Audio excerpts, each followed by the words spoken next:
Hey y'all, it's Alicia and welcome back to Alicia's Crafty Hoplop. And I'm here as promised with a project share, folks. This was probably one of the most challenging things I've ever made. I did work on something today that was the hardest thing I've ever made. But today I'm going to show you, I'm going to do a quick project share, or maybe not so quick, I don't know, of two things that are sneak peeks for Miss Jellybean Junction Swap. And I've decided I'm not going to share the rest of it because she'll do her unboxings when she's up to it. And that way you'll get to see it there and you won't be bored. So I picked two pieces. I picked my favorite piece and then I picked the coordinating piece. So this is a completely handmade book. Everything from the binding to every page is hand done, not done with a die.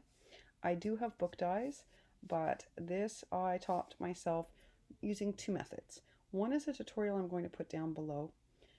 I'm going to warn you, there are many good tips in this tutorial, and it's how I got the idea for the basis for this, and when I take you through it, you'll understand how I learned how to do this based on that tutorial. But I'm going to also say that there are many things that this person doesn't cover in her tutorial, and some of those things I really learned from Miss Judy and her bookmaking. So it's a fully interactive book. It has 4 signatures enclosed in it with a built-in spine. I'm a little concerned that the spine construction, it did hold up in the prototype, but if this had a lot of wear, I think I still need some improvement. But it's probably the most complete book I've ever built, and I'll take you through it kind of quickly, or as quickly as I can. So the cover's chipboard. It's chipboard covered in Prima, and the cover of the spine is actually also Prima, done in a special methodology taught in that tutorial. The wrapping technique for the cover is not so detailed in that tutorial.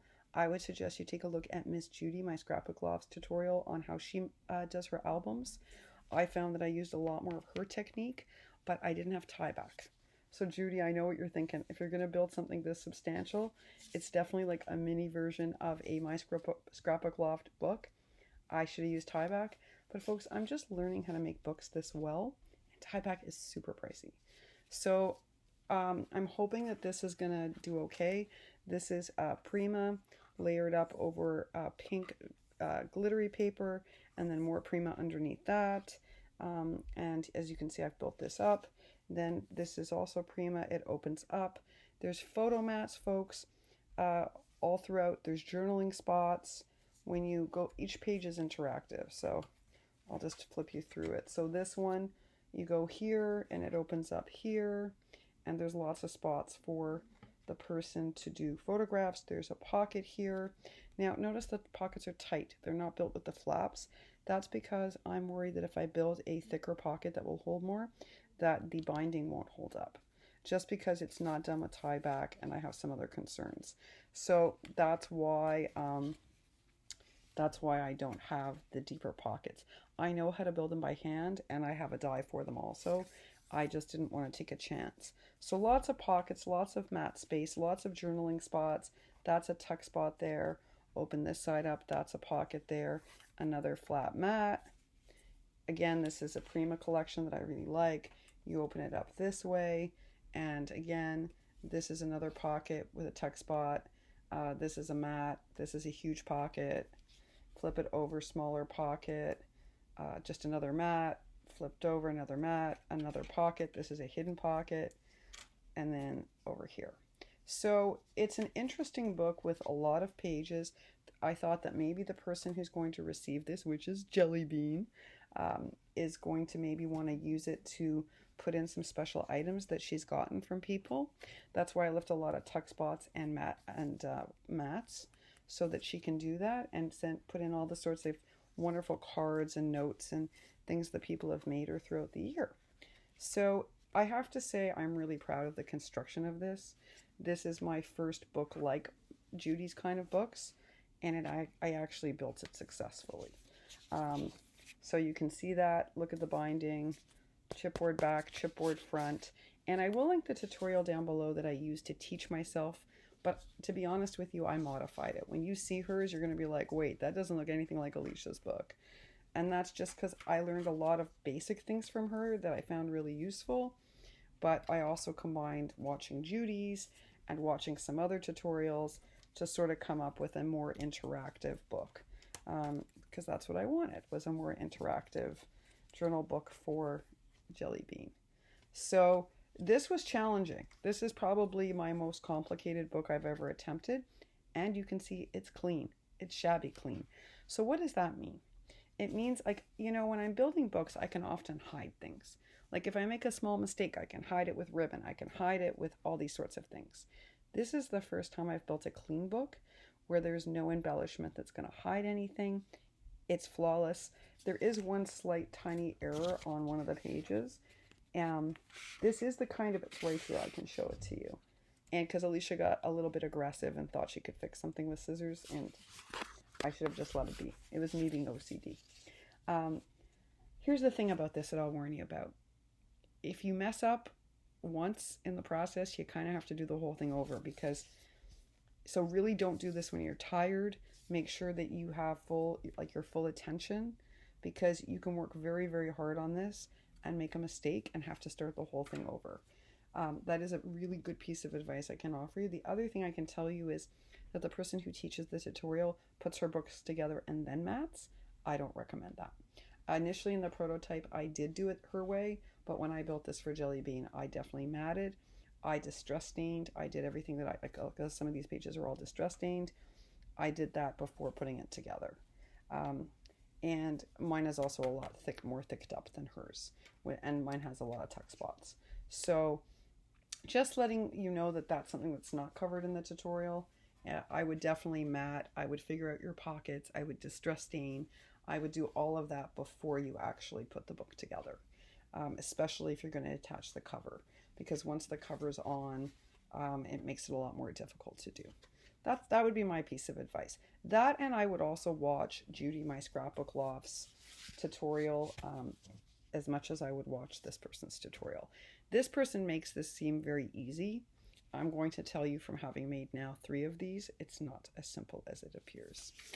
The other piece that coordinates with this is a sneak peek of Jellybean's swap, and that is I made a wall hanging for her craft space.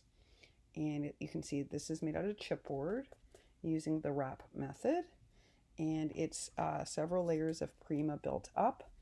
The purple is Jellybean's favorite color, so I know many of you know that. So it's 1, 2, 3, 5, 6 layers built up.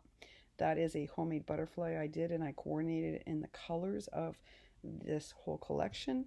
And I did add a little extra glitter, even though the top layer of that butterfly was already made out of glitter paper. I added some more. This particular butterfly is a combination of a Sissix butterfly die cut and a Spellbinders. I like them together because I like how the dimension comes up. The middle cut apart just says delightful, and this flower I just put a little tiny gemmy glob in the center, because again, this is supposed to be like clean shabby. Oh, and this amazing tulle floral trim that I'm using as the hanging that coordinates perfectly, I hauled in the Holy Land, knowing that I was going to use it for Jellybean, for something for Jellybean.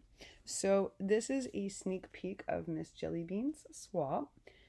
This time it's what I would call clean shabby, or shabby chic, a la Scrapta World, a la Created to Create. I'm not usually that kind of maker, so this was a huge departure for me. I think I'm most proud of the construction of this, just because it's very much like a Judy, my Scrapbook Loft's book. And that's the first time I've been able to achieve that kind of making. So it's what I'm most proud of, that and its interactive quality. So there's my clean shabby chic. I guess that's what we call clean shabby, is shabby chic project, and it's a sneak peek for my swap with Jellybean. And I can also give you a little brief glimpse into some of the clean and simple cards I've been creating. This one is clearly with a heritage cut apart and a ticket propped up, and one of the Jane Davin. Oh no, what's the name of it? It's in my head and I know it off by heart. Julia Nutting. It's a Julia Nutting ephemera piece propped up on a foam dot. And this just says live, love, laugh. And behind that is, I actually matched up some Prima that matched up to the Heritage to create this. And just some simple cards that have been going out. And yeah, that's my project share for tonight. I don't know what y'all have been up to. I got to watch your videos. I have hours of cleaning up to do. I've been working on embellishments. But that is my second clean and simple share for this weekend. You're going to have a whole lot of it this week, folks. At least this one I will say I'm really pleased with, because I learned how to make a solid book the way that Judy makes a solid book. And I think that's huge learning. So that made me really pleased. I'm still struggling with this clean and simple. For me, like, I wanted to add all sorts of things to this card, but I realized that that defeats the purpose of trying to honor people's clean and simple tastes. So I'm working on it, folks. I'm working on it. As Susan Tootsie Tucker said, it feels like it's unfinished to me, but it's not. It's not. It's just a different style of making. This one I allowed myself to have a little more shabby fun with. But still, it's much cleaner than I normally make. So I hope you enjoyed that. And I will see you all tomorrow. I'm going to spend my night tidying up and watching your videos. And hot water came back on. Life is all good. No complaints. And wishing each of you a very happy and a very peaceful and relaxing Sunday. I hope you're all incorporating Heather's self-care routine. I loved it. So I'm going to have my own little routine tonight for self-care for the week. And I hope the same for you. All right, y'all. See you real soon. Bye for now.